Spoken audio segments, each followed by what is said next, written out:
My argument is this, of all three of them.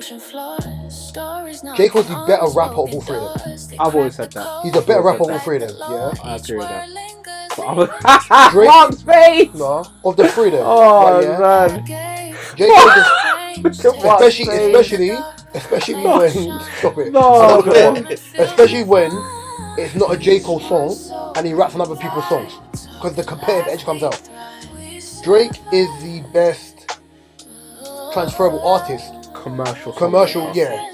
Transferable artist of the three of them. Kendrick is the best I'll say best all-round songmaker yeah, of all of them. Because he can make an 100%. Upbeat song. Like, the argument I think, like, I'm not like unhealthy, so it doesn't make a difference. Yeah. What do you mean? I'm happy I can record this. We can actually hear somewhat out of my right ear, so let's go. Oh, what?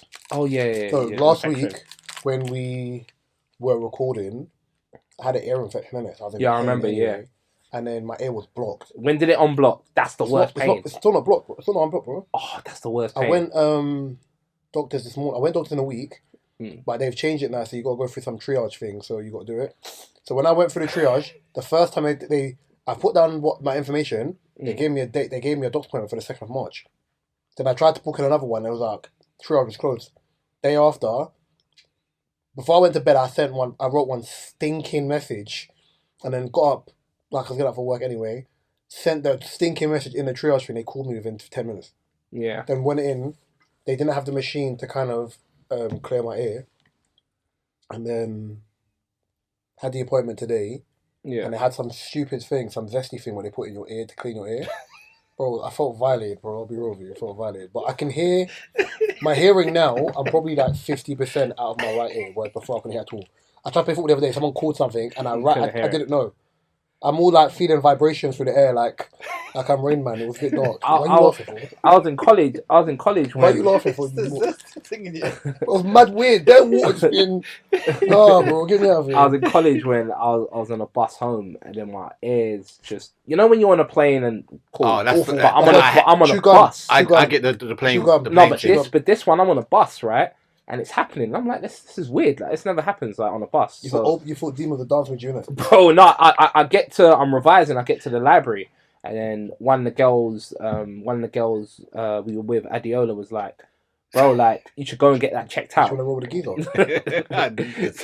She was like, bro, you should go get that checked out, sort of thing. So I went to the hospital, and they said like, whoever told you to go and get it checked out, like they really looked after you, because if you kept on doing what you were doing. You could have gone deaf. Like you could, like your eardrums. Someone said to me today, it's like just to let you know that you could with what we're doing now, there's a chance that it could perforate your eardrum. I said do it. Yeah. I'd rather be deaf because I tried to clear my ear than just be deaf because I've been deaf for like 5 days. I remember it was like this for like 2 weeks, and then I remember I was in philosophy. And my teacher was shouting at someone. All of a sudden, it just popped, and I could hear everything, bro. Colours, everything, bro. But it was so painful, that pop. Yeah, the pop is painful. And there was like mad air coming out and in. I was like, nah, that is for like, it was crazy. I'm going to go back next week. Listen, I'm going to go back next week. Crazy. Mad what? Air. This episode 255 of the DP podcast with myself, Reece. You don't see you tomorrow, right? The air was coming. You don't see you tomorrow, right? Crazy. Drinks. Behind the camera? Gabriel. Nah, see, and guess what, guys? She's not here again. By the way, have you thought deep about your answer? The 10 million question. Have you thought deep about it? What's the 10 million? No sex for a year? 10 million? 2 years. 2 years for 10 million, and you thought deep about it? I go a year, I can't go 2. You thought, alright, so you could go a year. Yeah, because before it you couldn't go a year. A year, okay. I could. So you could go a year. Yeah, okay, cool. You thought about it. I did a year, COVID. Okay, cool. You thought about it. During COVID, I did a year. How long was COVID though? Not a year. From March. It was long, yeah. I'm thinking... Then it had a soft launch. What I'm going to do is I'm going to ask you next week, and the 2 years, that answer might change. Because £10 million. What's going to change next week? £10 million. What's going to change next week? Bro, you can go on a whole Diddy spree after that, bro. Hey, yo. A legal one. What are you doing? I was alright to this. The whole Epstein list that every man go on a Diddy spree. Was he on the list? Diddy? Hove was. Ooh. Yeah, but they said the Hove one was... He was one time mentioned same thing as Pusha T. it's kind of separate from from the it's like list. there's a point in where Harvey Weinstein defends Hove, but this is like it's completely separate. It's like they're doing because business. because basically they release all of his messages, right? Mm. Yeah, so of course he would have mentioned, because he mentioned Tommy Robinson as well, Yeah. and he's mentioned quite a few. But it's just, But you know how people just jump on? Oh, he said this name, and No, it's bad PR. You know the one that was to making me laugh? The one when it was like, what's my man who was in the chair? in the chair. Who was in the chair? Who's in the Oh, chair? Steve Hawkins. Yeah, that he was on the island. That's crazy. I don't know how. But you This know is what what you're yeah, doing. yeah. Apparently he was a freak. Like, he was cheating on his. I don't know how he's done that. Oh yeah, like that. That is just crazy. cussing out. Smack it. Women will do anything anyway. No, because didn't price is right. Bill Gates, he cheated on his wife, innit? Bill Gates is And STDs or everything. Yeah. Allegedly, you gotta be careful. Allegedly, Yeah, allegedly. And that Bill, you know. Man, like Bill. that guy deserves Gates. jail time, bro. Shout out Bill, man. This is what you shout about. He's lost it. His wife. What, a Melinda? Not Melinda. No, you're thinking about Trump's birth woman. No, not Melania. No, it's his wife, not Melinda Gates. You think I give a toss about rich white people? Let me check. I know. You know you're rich. He knows all Kenny songs and he knows rich white people. I've seen his wife still. She's I know Bill Gates because Bill Gates is Microsoft. I don't know enough about his life. No, I don't. Wait. Yeah, Melinda. That's it. How do you know a man's wife's name? Oh, you're one of those guys. No, because Oh, you're one of those guys. no, obviously I had my eye on it. No, I'm joking. No, there was- I saw something funny, right? And it was Jay Electronica, and he's like pro-black, of course. No, it's not him. No, it He's is married to a him. Rothschild. That's what. Yes, He's Rothschild. Jay Electronica's pro-black, right? That's But why he's they don't release music anymore. He's dealing with a Rothschild, right? You can still be pro-black. And I'm like, no, but I'm not gonna lie to you, bro. Have you heard the theory about the Rothschild, by the way? Nah. So basically, there's a theory that after the Battle of Hastings? No.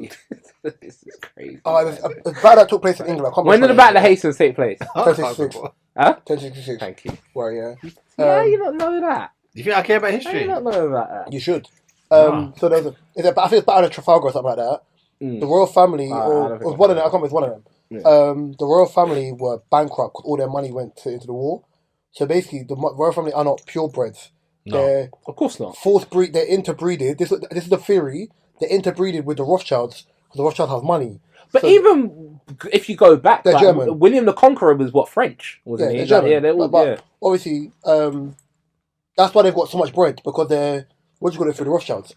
Okay. That's the theory. I don't know if it's true, but I was interested when I was listening to the other day. Yeah, if there's any Rothschild, women out there, even if you've got kids, fuck it, man. I'm interested, The man. vegan man that wants a soul sister. No. selling soul. I'll try that breast milk. She could be on a diet of cigarettes, Clip that. bro. Mark, clip that. She could be on a diet that of right now. cigarettes, heroin, and crack. I'm gonna try that breast milk if it's a Rothschild, just for a year. I swear, every episode for you 1 get year, the bro. opportunity to mention your fetish. Okay, cool. So Just for 1 year, bro. 1 year. As Gabriel's already on a tap streak, What you want? None of you would like. Mark, I'll listen, cheat on my missus Mark, for Rothschild Mark, just 1 year though. Mark, as Gabriel's already on a tap streak, I want to talk about someone else who's having a very tapped week or tapped year, and it's Eni Are You Ok, who had a. Sorry, you better joke. Nah. She had He's nuts, a longish career, but she was that way Rudy. She said. who started playing football at professional level at 18 Yeah. and was, in her words, Like Wayne Rooney, the bro. Wayne Rooney, as in not for ability, but just like young on the scene, the next kid up, and the rest of that stuff. Eni Luco retired a few years ago, and she's also from the era of women in women's football where they weren't full-time. They weren't full-time footballers, so they had to have a part-time job. So I think at the time she studied to be a lawyer. Yeah. Now, there's irony in that, but that's something that we'll address later on. Since retiring, she's become a pundit, and I think the conversation about her as a pundit is like a conversation like a lot of male pundits, where just because you played the game, it doesn't mean that you have the steez, the personality, the allure that you want from a pundit or an expert, like a Thierry Henry, or even sometimes Richards. Sturridge. No, but Sturridge. No, but I Mike like Sturridge. Richards. Mike Richards is personality. Yeah. Surridge can do the personality and he he's knows got football. knowledge. So there's a balance of both. So I think what hasn't helped her is a year ago, I think she was asked a question, and in her talking about the change in the women's game, someone brought up Ian Wright's name, and she said some deplorable things about Ian Wright, especially since it's common knowledge that Ian Wright has helped her in her broadcasting journey. A year's gone by now, and the question is, Eni Are You Ok? Has continued to say disparaging things about Ian Wright. She apologised to Ian Wright, and her takeaway when Ian Wright basically said, "Boys, us just get over it. Like, I don't accept her apology, but I don't want no ill will about her, and the rest." Her argument was based on, I apologise out of grace, and he didn't want to accept my apology. Now, this week, where she's continued to triple down and say she's taken herself out of the limelight and all these other things regarding broadcasting and her style of broadcasting, she ended up on TalkSport, where Simon Jordan, who doesn't know, is a TalkSport commentator, host, broadcaster, and ex-Crystal Palace owner, basically read her rights and said that her level of audacity could sink the Titanic again. Right? Now, I'm going to go to Mark first and say, Mark, what are your thoughts on this? Because originally her thoughts were about gender, and said that men being in women's spaces, it shouldn't be fair. It should be all women pundits, especially in the bigger games, and you don't see women in the men's game. But you do in finals. I don't know if there probably is. But I don't know in finals. But I see Alex Scott. I think she did 2018 World Cup and 2022. That, and then you'll have her arguments also about caps, about because she's the most cap player, she should do it. Never been the issue. And then the other argument was it went from it being gender based to it being colour based as a black woman. So you've weaponized both your gender and your race. But Alex Scott, she presents Football Focus. She's mixed race. But and she's light skinned. So we have to. Okay. We can't be ignorant to what we know. Okay. So. Alright, but question to anyone here. Have you ever heard her do Eni Luco? Yeah. Oh yeah, I'm going last for a reason. Go on. I don't think she's good. That's the thing. I actually have. Her knowledge is terrible. Right. Yeah. So for me, it's not about how many caps you have, how many years you've been playing football. It's for a personality. Can you engage the audience? For a presenter or someone that's commentating on football. Can you engage your audience? Yes. Yeah. The likability, the X factor, this person knows their stuff. Are you Michael Richards? Are you a Roy Keane? Are you? And she's not that. Redknapp, or are you like? I feel like sometimes people. I think she's coming from a privileged place where she thinks because I've played the game, I should be here. It's not always the case. Also, as a caveat, when she talks about women's football, there's a clip that's been going viral. Ian Wright, 1990-1991, England game, giving all the women footballers, the England ones, hugs while he's gone to watch the game. So he's been a long time supporter. It's not just a. Sean Wright Phillips' daughter plays for Stoke, so he goes. You know what I'm trying to say, he's an avid. He cares. Like I casually watch women's football, so I like women's football now. Sometimes I like it. You watch it on Disney Plus now, anyway. But I've got like 10 players I fully like. Yeah. Because they can play or because they're pretty. No, because they can play. Have you seen Bon Mati for Barcelona? Mm-hmm. Pina. Yeah. Putellas. Yes. My favourite, Salma Paraluelo. I can't remember what she looks like. I love the Barcelona team. Okay, and Mariona for Arsenal, and I love. Yeah, I'm into women's football. Sophia Wilson was. I like Chloe Kelly as a player, but as a person, she's just who? Chloe Kelly, but she's Chloe Kelly. Jarring. Yeah, people say the personality. People say that. My opinion on her is this, right? I don't believe because you've got caps, I don't believe that gives you like a qualification to become a pundit, right? Because at the end of the day, the shallow part of it is it is a shallow industry, and it's based on personality, it's based on likability, and do you want me to be completely honest with you? It's a woman. Kind of is based on if they find you attractive. I disagree. I'm gonna tell you why I don't disagree with it. Jill Scott. Okay, no, but Jill Scott. Which one's Jill Scott? Tall, white lady. English record. Always got to let one through the door. No, I'm just being real. I'm being real, Is that bro. a block? I'm being real. Is that a block?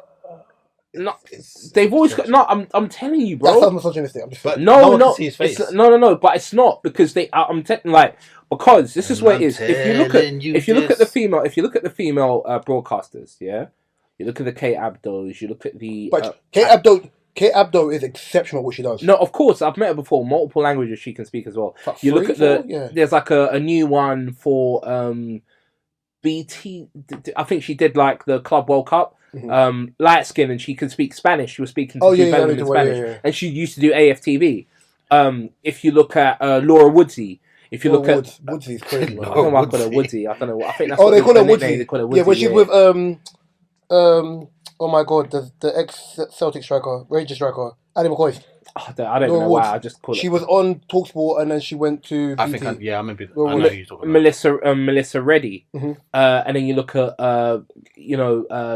Dalglish's daughter, right? It sounds shallow, but I'm not. These aren't my standards, but I'm saying to European standards, to their standards, right? That standard is the level of attractiveness that they prefer on TV. The world is shallow because yes, okay, cool. Would Eni Are You Ok meet the standards of beauty for those type of Europeans? But then you say maybe that. Not. But then you say that. You see the ex-Chelsea coach who's now coaching America. Yes, her. Yeah, when she's on there, she knows football. Yeah, right, yeah? She does. So it's engaging. I think yes, there is we can be ignorant to certain things and be like, oh yeah, well, there's the aesthetic point of view from having a female pundit or female presenter or whatever. But I also look at it from whether you know the game and if you're engaging or not. I go by the thing of intelligence, engagement, personality. Now, does Michael Richards know the game? Yes.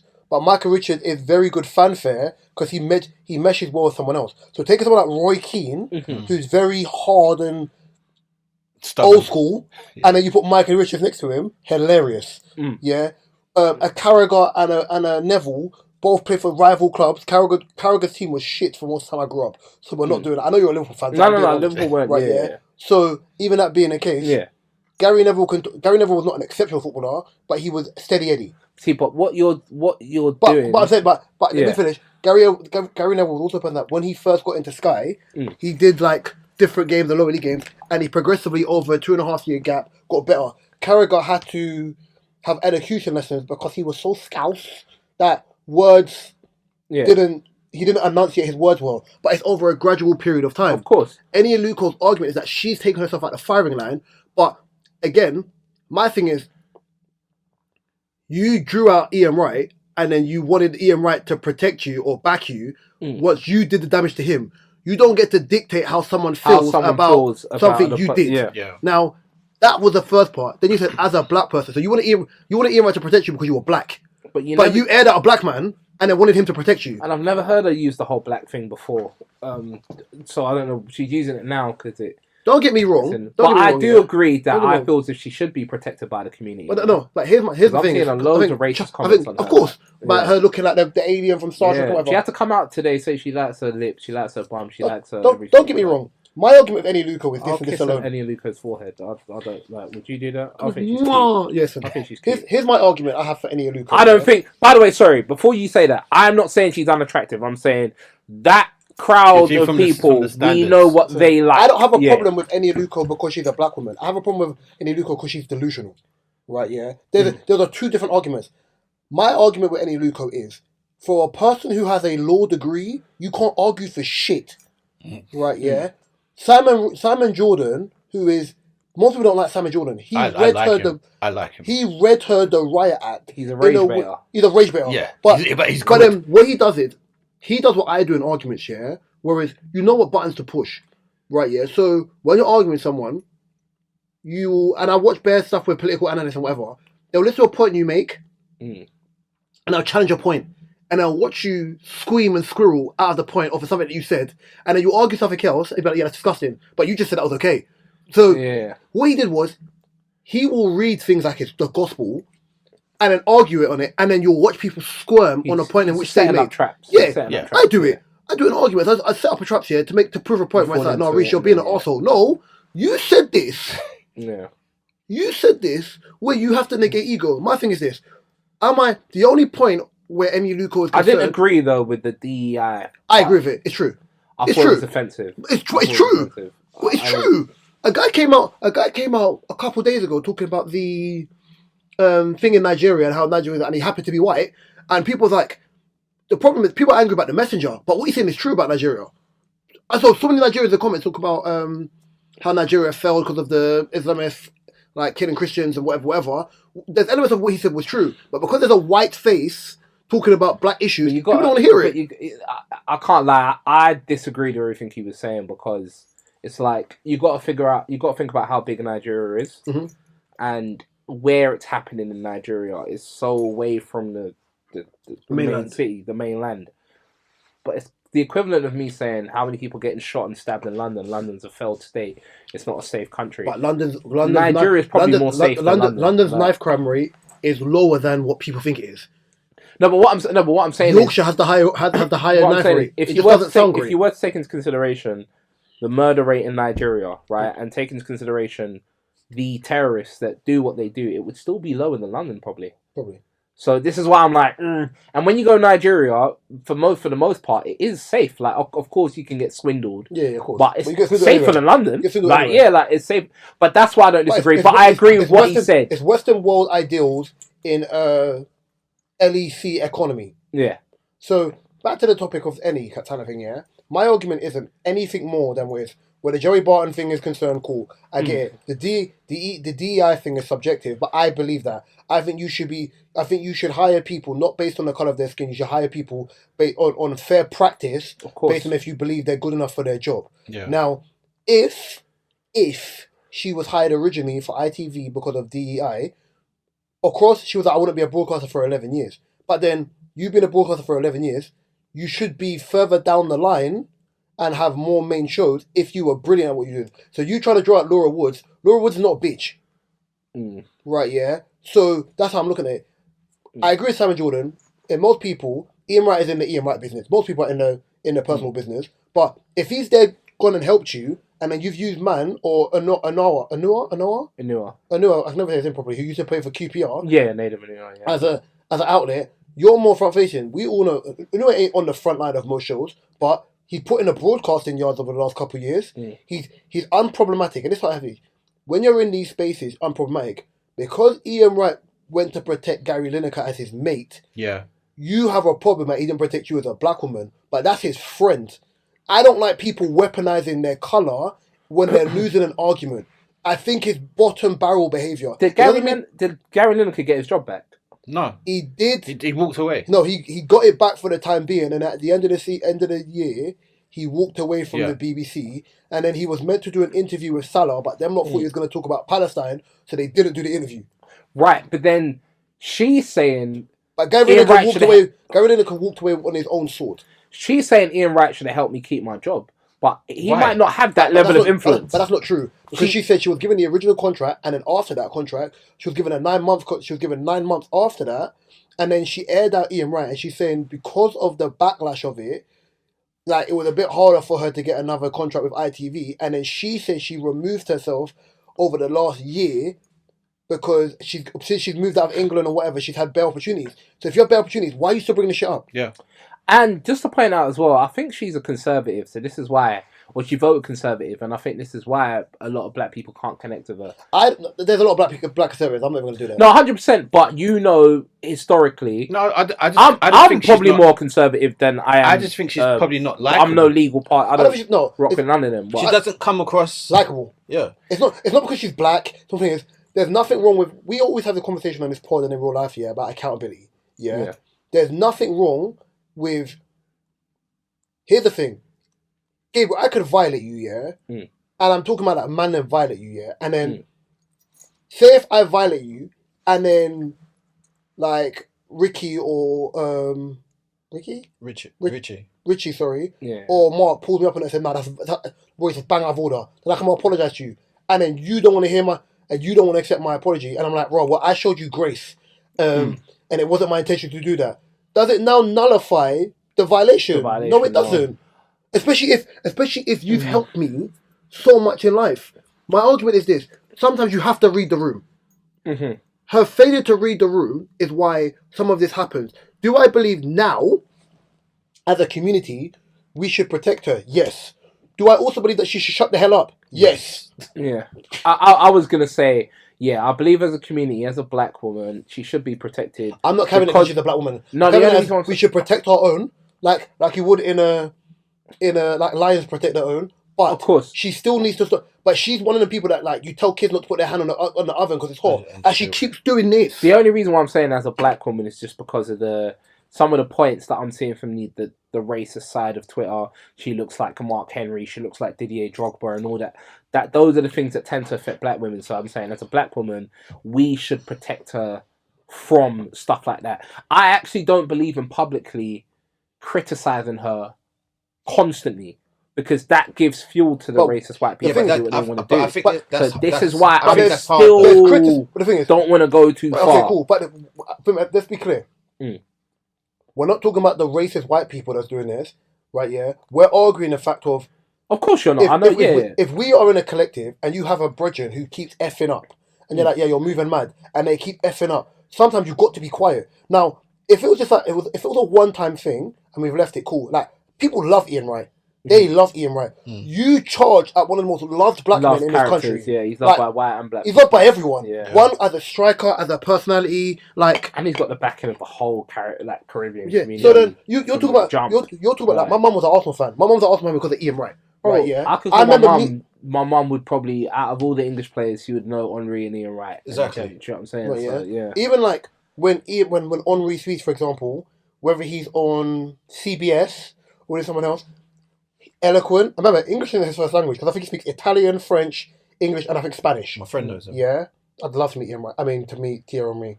Right? Yeah, he's a big basketball fan as well. Eloquent in the way he says things. When he breaks things down based on movement, even when he talks about Arsenal fans get onto him, but he's talking about Arsenal as a fan. Right? Yeah, but at least he's fair in. It was like, oh yeah, but he was a runner-up and whatever. But he's like, very honest. But he's honest as a fan. He's talking as a fan, but they're still eloquent. He's very eloquent in this. Eni Luca, who has 11 years of broadcasting, I don't think she almost seems nervous to be there. Like, maybe she has imposter syndrome or the rest of that stuff. When we first started podding, even when we was on the old pod, I did bare research. I did radio before. I watched more than I probably was hours on hours and hours of interviews, whether it was ZZ Mills, whether it was Charlemagne, whether it was like multiple people styles. Even to be a lead mic, I had to practice. And this is not even me on a massive network. It's me learning, okay, cool, what words do they have here? How do they pivot in conversation? Now, for her, even you saying, oh, I've done the work to go to Laura and whatever, watch back your tapes. As an ex-player, when you have games, they've got the videos, you can go watch back your tape. What did I do wrong here? How did I engage? How can I improve? How did I articulate things like this? It's so many different things. Like, how engaged am I? Now, that's not a black thing. Yeah, especially which Eni Luke was Nigerian, huh? Yeah. Right, yeah. So my understanding of a Caribbean as Nigerian is we're better than everyone, right? Yeah. So if you're saying, oh, if I'm sitting with the best, I'm the best. No, right? Yeah. You're with the best because you're learning from the best. It doesn't mean you're on the same level as them, right? Yeah. Like, bare people kick with JJ Kocha. They were on the same level as JJ Kocha, right? Yeah. It means that I just happen to share the same picture as JJ Kocha or Lionel Messi or CR7 or Ronaldo Nazario. We're in the same space, but we're playing a different game. Yeah. Right, yeah? Now, if you want to be aligned with the best, yeah, you're on the same table with them, you could ask what you're doing, go watch the tape. Whether you think it's arrogant, egotistical, whatever. Do we have to protect her? Yes. But are we protecting her from the racist or are we protecting her from herself? And to you, what does protecting her look like? No, I think protecting means black people themselves shouldn't go over the top with the criticism they're giving her. I think the criticism is just because I'm seeing certain criticisms coming from black people online, but then it's like, what criticisms have you seen which is too far? That's the question we have to ask. I'm seeing certain black people saying things like, "Oh, she needs to shut her mouth or her forehead," and I'm seeing certain things like that. Anti-black stuff. Yeah, I'm seeing like anti-black stuff. I'm seeing them retweeting like white people who clearly just have a problem with it being a black woman. My argument is never about her being black. It's not race. Of course not. It can never. Yeah, it's not based on her gender. It's not based on her color. It's based on her not being able to read a room and me being like, please stop talking. I think when it comes to even if you, by the way, Even if you got time and you watch the interview with her and Simon Jordan, I know, I've watched the whole thing. Yeah. When she gets G-checked, watch her face. She has that. I thought she was gonna cry. Because her voice kind of breaks a bit. It's a character, but it's a character assassination. You know, you're not used to be. I said it all the time. With man them are used to getting checked by their brethren. Are you put on weight? Why are you moving like that? Why you let the girl take you for full? Like, bare stuff. We've all been in the room with our man them have G-checked us. Every black girl does that face when they get G-checked. Yeah. We've all been in the room, yeah, where your brethren's G-checking and you've got to affirm it. Yeah, nah. What, it's happened to you, it's happened to me. You've got to affirm it. You don't let people know it's getting to you. That's why I disagree, but I hear you. Like, it's your opinion. Boom. And you got to keep composure. Doing a little weird booky face. But that's that black girl face. Everyone's got that. That's every black girl does. I just think most people aren't used to being checked like that. Yeah, no. I think most women are used to being checked. Most women aren't used to being checked. Black women don't like getting checked. Like okay, cool. Especially like a Nigerian woman as well. Especially like because she's probably thinking, "Who are you to talk me, a whole me?" Like. That she's got that face. That face is that a whole me. You're calling a DEI hire. She's got that arrogance. I wanted to say two things. Prove it wrong then. I want to say two things. Where's your brother, man? He needs to come out and someone needs to get shot. Reach out to your brother. Where is he? He's not saying nothing. He's not saying. He probably did like be quiet. It could be behind the scenes. And he was a decent player. He's not saying nothing, man. Not everything has to be. Come out and back your sister. Come out and back your sister. He could have been Sonny Luca. Huh? Her brother was Sonny Luca. Is it Sam Luca? I think it's Sam. He could have said something to her already. Shut him out. Paid for Hull, I think. Yeah, he did. Yeah, he needs to. No. He could have said. He could have said it. Stop talking. Yeah. He could have said something to her. I think. Wait, is it? Yeah, Sonny Luca. Yeah. So you can't always assume that he's not said anything. Come out, back your sister. And plus, you don't know the relationship between him and her. I mean, if my sister's moving mad, and I've told her privately to be quiet, she got out there, and she hung herself out there. One of my sisters. They're out to dry. He's the younger brother, but he needs to come out. Come out and say what? He needs to just back your sister, man. I think sometimes you got to. Listen, I had a conversation with Kieran the other day. Yeah. If you're wrong, you're wrong. I had a conversation with Kieran the other day. I'm backing us. And I said to Kieran's argument of something he said was, I just think I'm too loyal. And I said, I'll be real with you. There's a thin line between loyalty and naivety. You can be loyal to someone, but if the person keeps taking liberties and violating you, and you keep accepting their fuckeries over and over and over again, you become naive because you're accepting their frailties and their stupidity, right? Yeah, it's classical conditioning. It's like you're rewarding it. You're rewarding, you're doing tomfoolery and efferys. Yeah. So for me, I was like, that's not loyalty because you can be loyal and be like, no, stop doing it. Remove yourself from the front line. You keep putting yourself in the front line. And you was media news for 3 days where man are doing think pieces where you're saying you were like the Rooney of the thing. You picked England's greatest ever player, right? Yeah, to say you were him. Even in the women's game, you're not even on that level. It's stupid. It's the worst thing to regard yourself to. She's got the mentality. Only argument that them not said, which was cheeky, yeah, where man can make that joke is only thing you and Rooney having the same thing was the hairline. Boom. Is that bad because she's a black woman? She said online recently, she said, I like my nose, my lips, and I like my booty. I don't care. I'm going to go on Instagram and have a look. You want to tap that, yeah? But also, last thing is, I like to talk about like solutions, yeah? For me, personally, for me the solution is this. Black people, shut your mouth and start creating platforms like Robbie did. Because now Robbie's a fucking boss. Platform. But that's what I'm saying. He was the boss, though. Yeah. Robbie's created so many opportunities. Robbie was the boss, and I've heard some dark things. Everyone's gonna have when the boss is always gonna have people saying things. Being about a boss is him. like being a football manager. Like if you go and ask H how I am, she'll probably tell you crazy things, but because you don't know me, you know it's false. But she'll be like, there was one time I did a take and it was bad, and he shouted at me. There's one time Gabriel came here in bell-bottom jeans, and I'm used to wearing boot cuts. She'll say something like, "It'll be not like she would like she." If you ask her, she would say madness. Like you see me and Katie clash on this pod, bro. We're not doing that. Yeah, so that's what I'm saying. So you'll be like, I remember before we recorded, and we on pod, we have to be like mad. There's times when I remember there's times when I've checked her, but in front of her parents. No, not in front. No, I've checked her, but in front of her friends, but friends that have been here.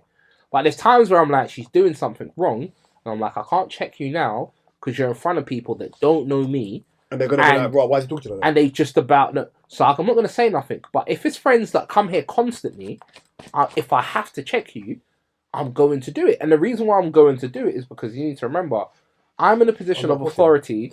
On the bus. I'm in a position of authority over you. That doesn't mean I'm better than you. That doesn't mean I'm gonna act like I'm better than you. But it means if I spot something wrong, I have to nip it in the bud, because if that thing causes a problem later on, guess who's responsible for that? Me. It falls onto me. The manager always has to sort things out. So that's what I'm saying. Like 9 times out of 10, I don't want to talk about it in the pod, but you had a little issue with someone in your team. Cool. Leave it to that guy. If a documentary came out, he was the worst guy, and I wouldn't air him out like that though. No, but I'm saying he would do that to you. Of course he would. I wouldn't care. Do you know what I'm saying? So sometimes when people say that, I hear something someone's done, I'm like, no, you can't really. Yeah. Because I coach, I understand. With coaching, I'm not. There's elements where I have a great relationship with most of my players. Mm-hmm. When I say most, if I coach 22 players on a Saturday, I probably have a great relationship with 18 of them. But so 4 people are not going to like me. But then I've also caveated at this. I'm not here to be liked. I'm here to win. Of course. And I said, I want you to do well. Whether you do well is it's not based on whether I want you to do it well. If you listen to me, you do well. It's not great for me. It's great for the club. And that's what, and because even with what you say about, I'm not here to be liked. Yeah, that kind of it reminded me of something just right now. Yeah, I'm not here to be liked. Right. Every time I used to have conversations with Tori used to talk about the sort of relationship dynamic he hates the most, and the relationship dynamic that he sees never work in life. And he's right. He says the relationship dynamic of a mother acting like her daughter's her best friend. Yeah, and the daughter acting like the mother's the best friend. You're a twat. What do you mean? How can you... You're meant to discipline your daughter. So when your daughters, you now are talking about what you're doing in the bedroom. I get opposite. Like, I have a lot of siblings, which means I have a lot of, I say stepmoms. I wouldn't say they're my friends. I have an amicable adult relationship with them. Like, one of them with years became one of my mom's closest friends, and I call her auntie, even though but there's an amicable respect where I check in on your well-being and whatever. But then that's me being an adult. With my siblings, where they're all of age now, I say my younger brother, I still look at like my younger brother, even though he's taller than me. My middle brother, I look at him like we're equals. Because now we're of age where you're coming up to your mid-20s, same thing. My youngest sister, even though she's just turned 21, I look at her like an equal, because though she knows you're my baby sister, I trust her with my life. So it's like the amicable respect of, I show you respect, you show me respect. And another thing people confuse, right? Because I am a parent to someone, or because I look at someone as my junior, that doesn't mean... And so I can be friends with someone and I can look at someone as my junior, right? But that doesn't mean I don't love my junior more than I love my friend. Because it doesn't mean... People think to have love for someone, you have to be that person's friend. No. But you don't have to. And it's like that with earlier... I sent it into the chat a couple days ago about the mother and the daughter. Yeah, the Jamaica thing. And I'm like, I'm watching what the mum's saying. I'm like... I'm realising the holes in the story, but then there's one thing I realised. Oh, you're one of them mothers. You want to be best friends with your daughter, so you're doing nonsense. You paid for the ticket. Your daughter goes there. I told my daughter not to take the trainers. Oh, okay, cool. But when I was that age, right, my parents aren't paying for my ticket to do something that they believe can lead to something bad. My parents aren't paying for me to go and be in an Airbnb with bare girls. Do you know it's a weird one? Whenever I'm around people's kids, whether like I've got my white friends, I've got my black friends, whatever. So when I'm around their kids, even with my nephew, my niece, like, I am a disciplinarian. Like, I'm silly when it comes to kids. Like, I'm mad silly and whatever. But I'm a disciplinarian. Remember the game last year? People on the stairs. It's like it's a building, but the steps are like stone, but they're rickety, and people run up and down stairs. Just me. Obviously, the parents are standing there. It's like, get off the stair. Them kids shit themselves. I'm looking at their parents like, you understand the danger? We're here facing the game. They drop down the stairs. You're going A&E because they're looking like it's fun. Those aren't. It's not a playground. Move them away from the stairs. There was a football. There was like a video of a woman going to her son's 5-year-old son American football game. She's gone to the son's coach because the coach made him cry, and she was sticking it on the coach. And the coach was like, children cry all the time. If you've got an issue with your child crying, don't bring him back here then. It's as simple as that. And I agree with that. When your child is with me, yeah, I'm going to discipline your child. If it means your child cries, as long as I'm not abusing your child, if it means your child cries, then your child cries. But it's just simple. You know why I say it's a snowflake era thing? I remember like, I grease up kids. Well, I said I would never coach kids because I ain't got time to be dealing with their parents. So 18 and up, you're a grown man, you're hearing this thing. My friend was like, oh yeah, but it's a different generation. Bro, I don't partake in that. I partake in the same generation I was in. Discipline, timekeeping, communication. When people are taking the piss, go for a run. Yeah, but no, go for a run. Press ups. I can't do press ups. Then go for a run.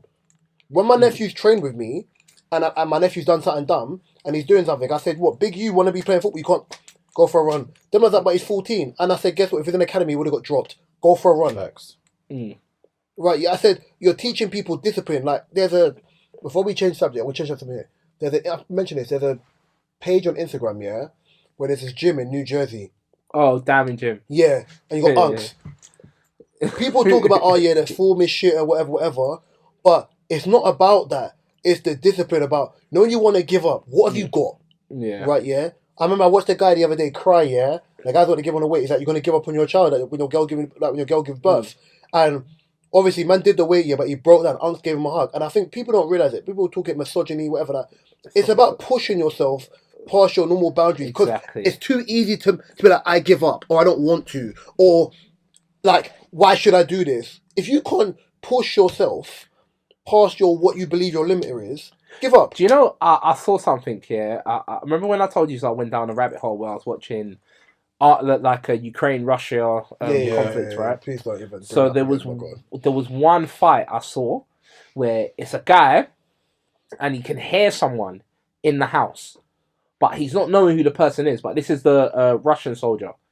So he's by himself. Like, I think all of his people have been killed or whatever. So he's by himself. And so he's obviously thinking, I'm going to die here. Like, but he's thinking at the same time, I can hear someone in this house. If I can maybe get to the person in the house, I don't know, maybe I can kill them, or maybe it's one of the soldiers that's with me. Maybe we could chill here for a bit. Cool. So he's heading towards the house now. And then all of a sudden, the Ukrainian soldier comes out. But they can't use their guns because they're so close to each other. So what are they doing? They're scrapping to the death. Hands and feet. Bro, fighting. Like, what got the Russian guy the win was he bit the Ukrainian guy's hand. Bit it. When he's bit it, taking out his knife, he's obviously stabbed him up. And then, at the end, the Ukrainian guy was like, listen, God bless you, you're a great soldier. Yeah, you said this. Yeah. And it was like, just let me die here, I'm already wounded, isn't it? Then he grenade and then he threw the grenade and he got rid of him afterwards. But he prayed for him, right? No, but he prayed for him, but he got rid of him afterwards. He was going to die anyway. But this is the thing. It comes down to what you said about, like, bro, that is tough to have to go through. Doing press-ups is not that bad, bro. It's not that bad. Like, doing press-ups after you just done everything else. No, but I'm saying, but if that's what you're crying over, because I watched a podcast and it was my man, his name is it Joey Diaz, and he said Joe Rogan asked him, why did you practice Brazilian Jiu-Jitsu? He said, yeah, because like if someone comes into my house and they want to arm my wife and they tie up my kids, I can't do anything. So as a man, I have to push myself to those limits so I can defend my family, sort of thing. But women would understand that. But if it was anything else, they'll say toxic masculinity. But toxic masculinity, you need that level. I don't like that argument anyway, and I don't want to go into it. I say toxic masculinity depends on the situation.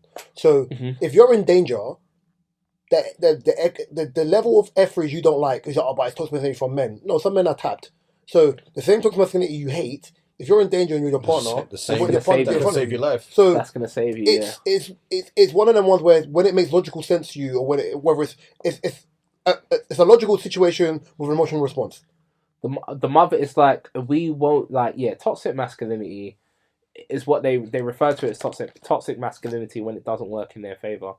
But the moment it works in their favour, it's, I need a man that could do this. And it's funny because when you ask a lot of these women what they need from a man, I need a man that does this, I need a man, but all of that is in line with what they call toxic masculinity. Bro, don't. So it's like, No, I'm like, oh, that's a bit. So do you want it or do you not want it? Like, question, do you want to go J. Cole or do you want to go short form content? J. You want to go first? We were talking about the J. Cole album, yeah? Yes. I haven't even heard it yet, you know? Haven't you? Surprised. I haven't had... Double album. How many songs is it again? 100? I'll check. Feels like Keep talking, I'll tell you. It feels like it's a lot. It's a lot, yeah. There's pros and cons with this album for me. There's no doubt that J. Cole can rap. I just felt like some of the production I wasn't feeling. 24 songs. The hooks I definitely weren't feeling. One of the beats I did really like, and then the guest appearance I didn't really like. Who was it? There's one track with Future and Thames on it. I like the hook. I like the beat. I like J. Cole's part. Hated the Future part. And it felt like he just left the beat playing in the studio, and then Thames was like, "Oh, let me sing on this." Yeah. It didn't mesh Happens well. like that sometimes. It didn't mesh well for me. So I honestly think he needs an executive producer, someone to tell him like this ain't gonna work. Because some of the hooks on that album, for me, destroyed some of what he done on there. Like there's one where he's literally screaming at you. I'm just like, My take on the album is different to yours. Of course it's gonna be, but for me, it's not as bad as you think it is, by the way. So to me it is. No, I meant this is meant to be. I meant my take. I don't mean. Oh, okay, cool. So I ain't finished. Oh, what? There's more. Jesus.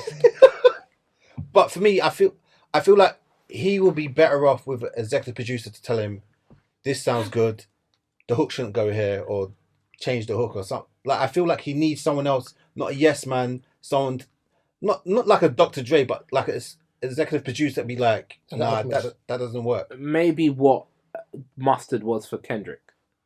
Well, he wasn't the executive producer, but he was the producer. No, but of a couple of tracks. But he has it's a similar thing. Kendrick always works with like Soundwave. Yeah, Soundwave is his guy. And not even that. And this is T-, isn't it? Not even that. With J. Cole, I correct me if I'm wrong, but J. Cole produces all the beats on his majority. Yeah. Yeah, so it's like when you work with a producer, it's different because you're not just making music to please yourself. You please the masses. Yeah. Exactly. You both have to be happy. I feel like the album Drake and Take Heath, Drake and 40, Drake and yeah. Conductor, like for me, Drake and I felt like Metro. He could have done with a rapper's feature as well. Like, but J. Cole's never really been big on features on his album. But for a double album, for me... Yeah, I know. This was the takeaway from the album. Right, yeah. I'm going to say how I went into the album, like what I expected when I went to the album, and then what I got when I listened to the album. So, I expected... Obviously, I had the rumours that originally... Use your words, childish. That there was a Drake feature and a Kendrick feature on there. That. And he went back in there and he had to change the album around a bit. Cool. I also went to the album where, because it was called The Fall Off, I thought he would have had people on the album that people deemed artists that fell off. So it could have been a Ja Rule. It could have been maybe. Yeah, it could have been people that just eclectically or subjectively fell off. I know, yeah. Right here. So then I was like, okay, cool. Then I went through the album, and I went through the album like first thing in the morning. I was just doing stuff in the house. Had my headphones in. I was like, okay, cool. A couple songs in here. This is decent. Fine. When I stepped away from the album, I was like, this is an album for North Carolina. Fine. Right, yeah. Some of the stuff he's talking to is very like Fayetteville related. So if you're from that area, you're going to get it. Like Kendrick, if you're from Compton, you're from LA, you're going to get it. Do you know what I mean? Yeah. Then I was like, cool. I went for the album on mic. Is there replay value in this album for me? No. It's too long for it to be replay value. No, but Chris Brown has a long album, and there's still songs in there that's got replay value in there. Yeah, I agree with you on that one. Am I going to come back to this album? Maybe I'll listen to it, because I remember years ago there's a Mac Miller album I didn't like, and I came back to it and I liked it. Right? But I was like, do I really like this album, or is because I'm a J. Cole fan, I'm giving him grace? Can I ask you a question? Go on. Do you think it's a concept album? Yes. Do you think he executed it? I'm not from Fayetteville, so to the masses... As in, like, obviously this one is when he was 29. Yeah. The other one was when he was, what, 39 now. Yeah. So to the masses, no. I think you're a diehard Cole fan. I need to listen to it. Yeah. If you're a diehard Cole fan, like you're a diehard Kendrick, Drake fan, I think naturally, whatever your artist puts out that you like, you're going to like it. Yeah. Because you'll be like, yeah, but he did this and da-da-da-da. You're gonna do this. I remember originally I was a diehard Drake fan because I listened to Drake when I was in college, and people used to violate me, or whatever, and then the people who used to violate me became Drake fans. Then I remember my brother Zarek was like to me, "Oh, you're the rapper who raps better than Drake." I said, "You're waffling." And this is when I was a diehard Drake fan, and he sent me the come up. J. Cole, listen to it. I'm like, yeah, he can rap, but I'm like, he's not better, right? Yeah, because my argument is this: of all three of them, J. Cole's the better rapper of all three of them. I've always said that. He's a better rapper of all three of them, yeah? I agree with that. But I'm like, Mark's face! No, of the three of them. Oh, right, yeah? Man. J.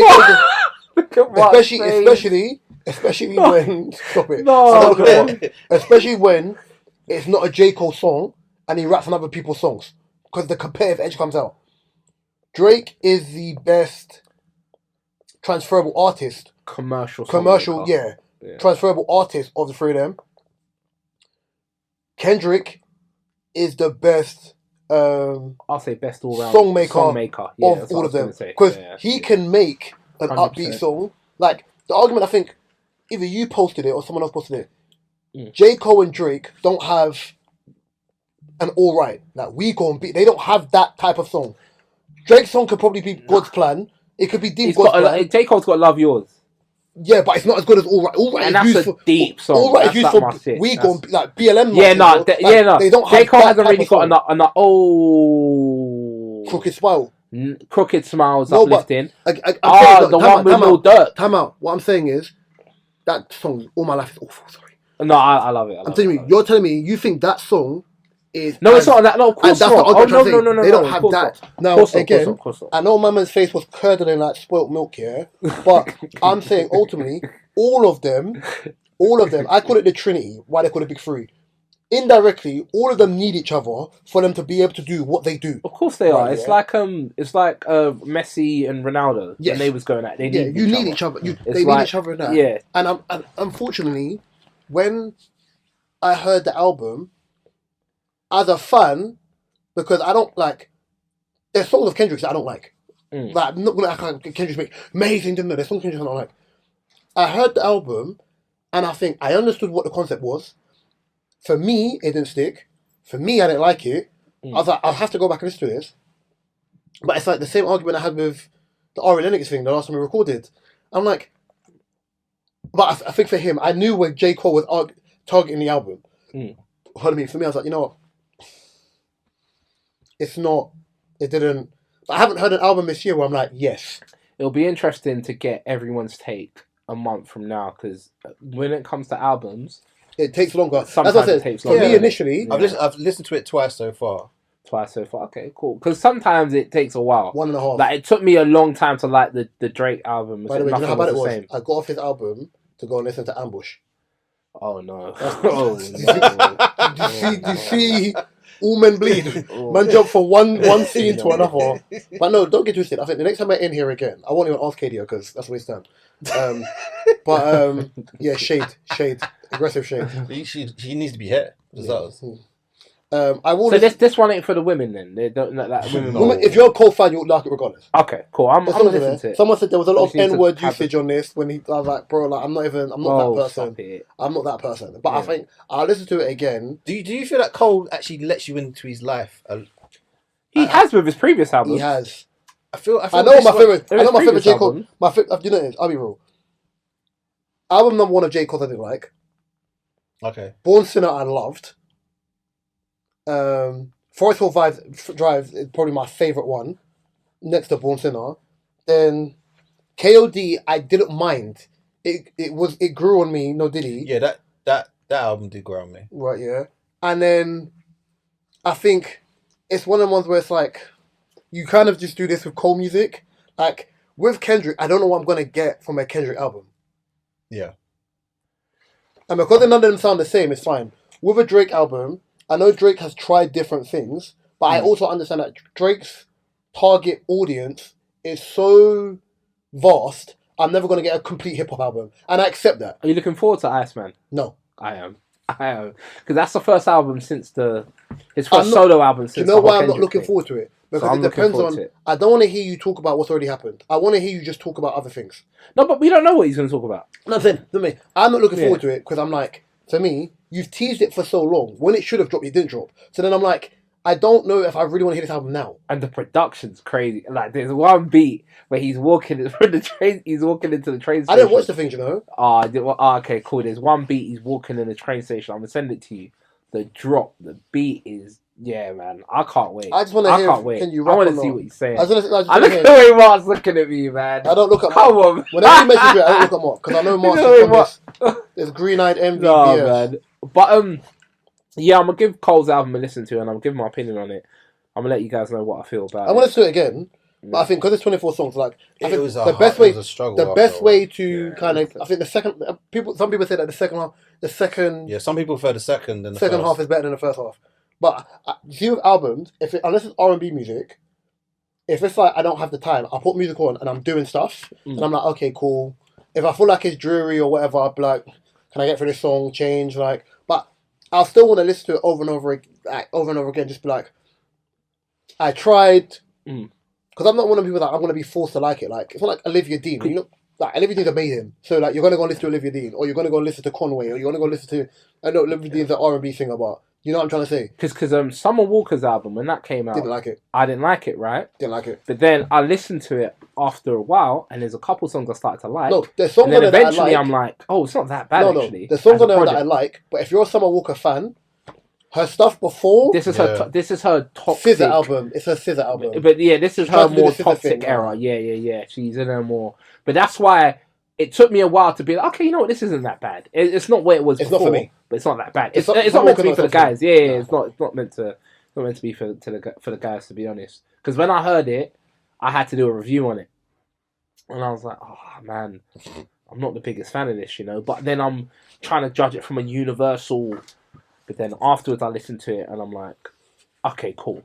I can see why people like it. It's warming, But J. Cole, it's a long album.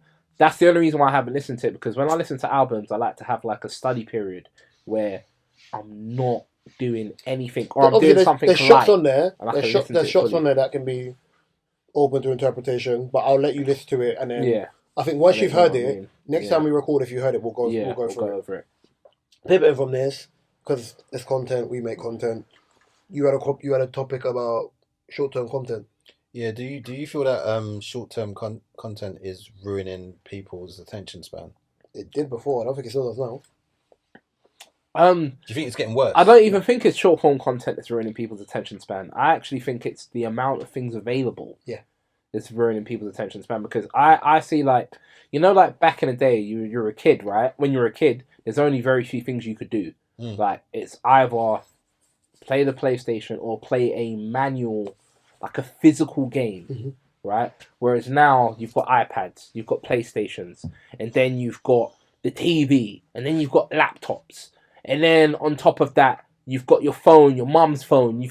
There's so many things going on in this world, and then on that phone, there's TikTok, there's Instagram, there's Twitter, there's back in the day. Remember back in the day, we only have one social media going at a time or two. MySpace. That's your back in the day. I know what your generation was, because I used to go on. I used to go on the Black Chat Hotel, Black Chat. Now that's your generation though. Yeah, but I was an adult still. Yeah, but I'm saying, but that was your generation. I've been adult for a long time. Shut up. But that would still count as Mark's generation rather than because that would be closer to my oldest brother. And the reason why I'd say no is because a lot of content that kids watch now is streaming. Streaming is long form content, bro. Like, man, I'm on streams for the whole literally. day. Oh, they're on there all day, or they want or YouTube content where people will sit down and watch people play games. But when I say that, I'm also talking about, like, I've heard young people say they don't really watch films anymore because it's too long. And I hear that quite. But they watch Netflix series though. Some of them, but they're always on their Love phone. Island, but they're watching it, but they got their screen. I'll be real. I'm bad. Yeah, but that's what I'm saying. You kind of see, because you're basically agreeing with what I'm saying. You said they're watching it, but then they've got their I'm bad with it. I do as well. I do two things at Yeah. once. So if I sit down, if I'm watching, like, for example, I've got this. I like hospital dramas and like police dramas. So I've been watching like Blue Bloods on Paramount. And it's got Mark Wahlberg's older brother, maybe younger Donnie brother. Wahlberg. Yeah, is he older? Older, yeah. So and my man Tom Selleck. Yes. Magnum. I've got a random question for you afterwards, but yeah. So I'll have it on, but I'll still be like, I'll be still watching it, and I'll be playing a game on my phone because I'm multitasking. I'm doing two things at once. I'm still enjoying it. I'm still engaging in the content. The only time I do that is when I'm editing. Yeah, unless I'm watching anime. I got two massive screens. Oh. Unless I'm watching anime and it's not in English, I have to pay attention more because there's so much going on, and I've got to read subtitles. I'm watching like a K series. I'm watching one called No Mercy, which is sick. On Netflix. If I'm watching them things, then I've got to pay attention unless I'm going to swap the language and watch it in English. If it's not, I'm just doing multiple things at one time. I was going to say random. It's a random one. Did any of you watch Holby City growing up? Because it's Casualty, innit? Yeah. Holby City's upstairs. Casualty's the A&E. Yeah. Yeah, my boy was in it. Who? Jimmy. Oh, yeah, it was years ago. But yeah, no, short form content. Of course, it's definitely playing a part, but I wouldn't say it's the main. No, it's just too many things are available nowadays. Like, there's so many things you could do now. Facts. Crazy. But do you think because we have so much options now, like we can't stick to one thing? Yeah, exactly. It's like now, for example, there's Hinge and Tinder and all, so people don't go out like that. For you, there's Grindr. This is crazy. What is Grindr? Must have that's crazy. You don't even know what it is. That's what it is. Yeah, put that in your Google search. Yeah. Change the subjects. Mark. Yeah. You like music, I like music. This guy's an idiot. The world's largest social media networking app for the LGBTQ people. Yeah, this guy. Oh my god. Vocal Bibles. Yeah, man. Alright, Vocal Bibles. Look at Grindr. That is such a dumb name. No, that's a mad Grindr. Yeah, man. Out of these four singers. That is dumb, Reese. That is so. I didn't even have to know Grindr existed. That is crazy. You don't know. If you don't know, now you know. LGBTQ people could just jump on the normal. Anyway, yeah. You can. Yeah. You done? Shout them out, man. What's that Musmatch? Shout them out. Musmatch. I just think it's crazy to have religious dating apps. I just find it funny. I just find it funny. Like, it's like, yeah. But yeah, it's their tribe, isn't it? The vocal thing. Who is the best vocalist with these four? You want to say it better than that? Sorry, I was yawning at the same time. Who is the best vocally? We do not have the capacity for this. Out of these four ladies, Toni Braxton, Monica, Brandy, or Faith Evans? Okay, so easy. Should I start? You want me to do it in order? Go. You go first. Do you want me to do mine in order? I'll do it in order. Go on. So it's Toni Braxton, Faith Evans, Monica, and Brandy. Oh, easy. Okay, cool. Number 1 is Brandy. Number 2 is Faith Evans. Number 3.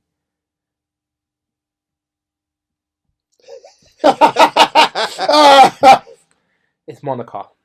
Number 4 is Toni Braxton. I'm going to explain why I think Toni Braxton's number 4. Not because she's bad, but Reese said something to me 2 years ago, maybe, or last year. You remember, man. And I said Sampa is one of my favourites. Sampha. Is he sure it's Sampha or something? Because I had a friend and he was it's from Sampha. the same place. It's called Sampa. No, it's Sampha. I need to check that still. That's it, because my guy is from the same country. I'm saying his name was Sampa. The way how they say his name as an artist is Sampha. Sampha, okay. Yeah. Well, I'm going to stick to Sampa. Oh my gosh. Yeah, nasty human, by the way. No. So I said that to Reese, and Reese was like, "Oh, he reminds you of a version of Giveon or something like that." And when he said that, it stuck to me. And I look at Monica similar. I think her voice kind of, I don't like saying this, but I think her voice kind of disables her. What? Because it stops her. It stops her. No, it does. You got to hear what I'm saying. The Do you voice. hear what you're saying? The Andrew Tate hands. With Tony Braxton. Sorry, did I say Monica? Yeah. Oh no, Tony Braxton. Tony Braxton is what I'm talking about. Is it because she sings at a lower? Yes, and I think octave. that kind of disables her a bit. I think it does kind of disable you a bit. It doesn't mean she doesn't do it well, but it kind of disables her a bit. Same way I think with Thames. I think Thames is a bit, vocally disabled. If you told G Money this, she'll go mad. But it doesn't mean I don't think they're good. She hates Thames. Yeah, I know. No, I know. I hate Thames. I've told you I hate Thames. You know what I mean? But As a singer, of course. To look at. And I look at yeah, cool. But yeah, so yes, with Tony Brown, and they're all great singers, by the way. Yeah, I'm only putting her fourth because I feel as if she's vocally disabled compared to the others. Vocally disabled was insane, but yeah, but it's hard to say. Yeah, but that's why, innit? But they're all great. Can I go then? Yeah. My order. She is known as the vocal Bible, so Brandy goes first. Yeah. Is that thing again? Faith, Monica, Tony Braxton. I put Monica last. No, I'm not mad at that though. I put Monica last. I'm not even mad at that. I think, for me, number 2 depends on 2 things: quality of song, variation of song, vocal expression. Yeah. So number 2 has to be Faith. Because of the songs I've heard her perform over the years. I love Tony Braxton, and she's got my probably one of my favorite R&B songs of all time. I know what song it is. Of course, as soon as I get home. Yeah. Let's just come on. The end of that song is the best part. We know. The end of the song is the best part. It's just crazy. Just crazy. Number 3 for me has to be Tony Braxton. I love Tony Braxton. Even the beginning to start. The beginning is the best. For me, one of the best parts. Tony Braxton has a song. I remember my grandma playing this like "Unbreak My Heart." Tony Braxton. I didn't like it though. But again, vocal expression. Fix your face, man. I'm better. His face. Unbreak my heart. No, but it's vocal expression. They got Shoot with Balloons. Take this ring. Take this ring off. Take this ring off. My tune was Heat. Yeah, but you're talking about vocal expression for the quality of song they can perform. I think Monica can sing. Oh, Monica can sing. So Gone is one of my favourite songs of Monica's. But again, and even The Boy Is Mine. But I'm going by vocal expression. I think the other 3 are better vocalists than she is. Did you know Angel of Mine was a cover? Yes. Yeah. What's yours, Mark? In your order? I've gone for Brandy, Faith. Same as mine. This is where it gets tough. Monica, Tony. Yeah, really? Because the fact that I probably like Monica as a singer more, or I've listened to Monica more. You should have known Tony Braxton was tapped when she was engaged to Birdman. But it's not taking away anything from Tony. They're all great. That's the thing, and I love these conversations because they're all. If you had to take out one of them and put Jasmine Sullivan in, you're being a bit naughty, aren't you? That's a naughty one. Yeah, it's a naughty one. I'll take out Tony. Very well. Where would you put? Okay, if you take out Tony, where does Jasmine Sullivan go? I put Jasmine Sullivan's. I could. Man, sorry, I'm just asking. That's very. I purposely did it on bad boy. I did it on purpose because it's like you have to respect the vocalist. You're a bad boy. 1, 2, but not the 2. I don't know. You're a bad boy. Yeah. You are a very bad boy. This is easy for me, but you won't like it. No, it's easy for me, but people won't like it. If I tell you what I'll do, you won't like it. No, don't say it, because you're gonna say number 1. Number 1, her 1, Brandy 2, Tony. I'm not mad at that. I was mad at it, but which got it? Faith Evans 3, Tony 4. I'm not mad at it, but no. I'm not mad at it. All right, if you're talking just vocals, then I'll put Jasmine Sullivan ahead of Brandy. It's tough. No. You know what? Let me not even say that. I don't hate Brandy. I will do that. See that Reese has made it too. Yeah, it's too difficult now. Yeah, it's too difficult. I think Sullivan's too difficult. Vocally is just amazing. If you go back, but then if you put Jennifer Hudson in there as well, I don't like Jennifer. No, but then it's like Jennifer Hudson's voice. I prefer Kelly Rowland's voice to Jennifer Hudson's. Oh, I don't know about that. I said me. Don't know about that one. Don't know about that one. I said me. But if we're going Jennifer Hudson, sorry, Jasmine Sullivan. If you go back and listen to our Hotel's album, vocally, the riffs, her balance of how she sings is cold. Like you won't. Oh no, she's ridiculous. Yeah, she is ridiculous. Only other person that I love as much as Jasmine Sullivan, and it's not because they're big girls, I just love them as much, was Kelly Price. Question. Go on. Who is your favourite... How long have we got left on that? 20. 10 minutes. 20. Yeah. Who's your favourite white singer of all time? Of all time? Yeah. You'll be there. I'm joking. What, Cher? Who's that? No. Oh. Who's that? Old school, man. Oh, Fergie. I was attracted to Fergie as a I'm kid. taking a piss. I'm supposed to be Fergie.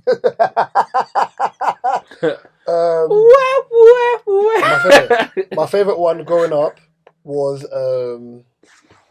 Lily Allen. I'm joking. Yeah. But no, for real, my favourite white singer, Tina Marie. Tina Marie. She's not white. She's Hispanic white. Yeah. But Tina Marie. My mum played that. Tina Marie has a song where the song plays for 2.5 minutes, 3 minutes before she starts singing. All intro. It's a 7-minute song, bro. It's Maxwell style, isn't it? Just bare intro. I don't even know. I'm gonna say John B for me. John B. Female or male? Any could be, yeah. Female. John B. I still don't accept he's a white man, bro. I just don't. I just don't. I never have. If you see John B. old videos with that little Beppe goatee, that guy is not a white man. He's like, he's something, but he ain't white, bro. I just have never accepted it. Actually, no. Favorite female singer is Tina Marie. Favorite male singer, yeah, Australian. I've listened to him from 2010. And I didn't know he was white until like his second album came out. Australian guy called Jordan Rakai. Yeah. I will find you a song, and the first time I heard I think you've played it to me before. Yeah. The first time I heard his song... mine would be Tanisha Kelly. Tori Kelly or Tanisha Kelly? Tanisha Kelly. Oh. But she was bigger in Japan, but social media days, like Bieber. So this is Jordan Rakai. I'm just gonna social play. media days, like social media gone. No, like that Bieber times. Them So like, I want to just play like Bieber-ish. off his first. Is it on here? Shit, fucking. Don't make us go to SoundCloud and find this. Yeah, I found it. I like James Blake as well. James Blake's amazing. James Blake, he's good. Yeah, I like. So this is the first one I ever heard of his. Yeah. She told me at the baseline, yeah, and everything will be fine. Sounds like a brother. She told me at the sound of the drums, to set the mood and 3, foundation. 2, 1. She told me at the baseline, Copyrighted. But then yeah. So I remember I found him randomly on SoundCloud as a kid. Remember Jamiroquai is brazy. Jamiroquai. Bad man. Jamiroquai. Yeah, he's Do you know what I find funny though? You know, my girl from Moonchild. Yes. I don't like her voice. Really? It's too whispery. It's too much of that. Like I love some of the music, but it's just her voice. It's too airy. But isn't Moonchild the daughter of my girl, Vanessa Williams? I don't know. Vanessa Williams, who was Ugly Betty, yeah, that's her daughter. I don't know that. Who's your favourite UK singer? Female. I don't want to get a male. Female. UK singer of all time. Ooh. If Kieran was here, he'll say Cleopatra. Well, he just loves black women, so that was always going to be the case. My one, it's probably one that you would just never... What, as in vocals? Oh, easy. Vocalize. I just figured it out, go on. I think I got one. It's between Keisha and Mutia from... Ooh, Mutia. Mutia can sing, bro. Ooh, I haven't taken her in, so that... I'm so happy he said that sentence to a woman. Every time someone says that as a man, I look at them crazy. So yeah, take me in. What? What? I would, for me, I would say Misha Parish. I thought Misha Parish. Misha Parish, okay. Actually, I'm biased, and you're gonna think I'm mad. Yeah, go on. We're gonna say Gabrielle. No. Her name is Joss Stone. No, I love Joss Stone, but not her. Oh my gosh. Do it like a brother, do it like a dude. Jessie J. Oh, Jessie J. So, I've told the story before. The first time I heard Jessie J, I might have been 14. She can sing though. Yeah. I might have been 14. She was on it. By the way, this video has been removed from the internet. Yeah. She was on a song with like Swiss Beats and all the UK artists, and the song was like, "You've got the power to make a change." Random white girl, and then she sung like Jessie J can sing and she can over sing songs like 90s R&B over sing songs. Yeah. She oversang like the ending note, like it was a run, and I said, "What the hell?" And who is this woman? 6 years later, I'm like, I know this girl, same person. So yeah, Jessie J. I would say sorry, the white one I missed out was I really like her Paloma Faith. I think she's good. Yeah, it's mad, isn't it? Yeah, but best UK singer, I think Shinge, lead singer of the Noisettes. I think. What she look like? Unbelievable, black, dark skin, Noisettes. Noisettes. That doesn't ring a bell. Doesn't ring a bell with me. I've heard of the Noisettes. The Noisettes, yeah. Her, Shinge. Oh, her! Yeah, she's cold. Incredible, bro. She's cold. I've seen her before, she's yeah. Cold. Incredible. I don't know what her name was, though. Incredible, bro. Just ridiculous. Anything you want to add before we have to shoot? No, Gabs is a pagan. Why is Gabs a pagan? I don't know. It just is. Shit, man. This has been episode 255 of the DSP podcast. You can find the DSP on all your favourite DSPs. My personal favourite YouTube. You can find Mark, mine, Kadia's information in the description below. I would say Gabriel's information is there, but he likes his anonymity. You can find the TikTok link, the Spotify playlist link, Mark's photography link, and every other link in the description below. I've been Reese, my right's been. Jinx. And the camera's been. Gabriel. Guess what? She's still not here, so we're not even calling her out. And for 2026, Gabriel is trying to parlay and recruit a Snow Bunny. Yeah, no, he's trying to recruit a Rothschild. So if you know any rich people he's willing to take all forms of Class A, he's out here for you. I'll take the crackhead Rothschild. Oh my god! I will the reserve player. Reserve player. This guy's a bit.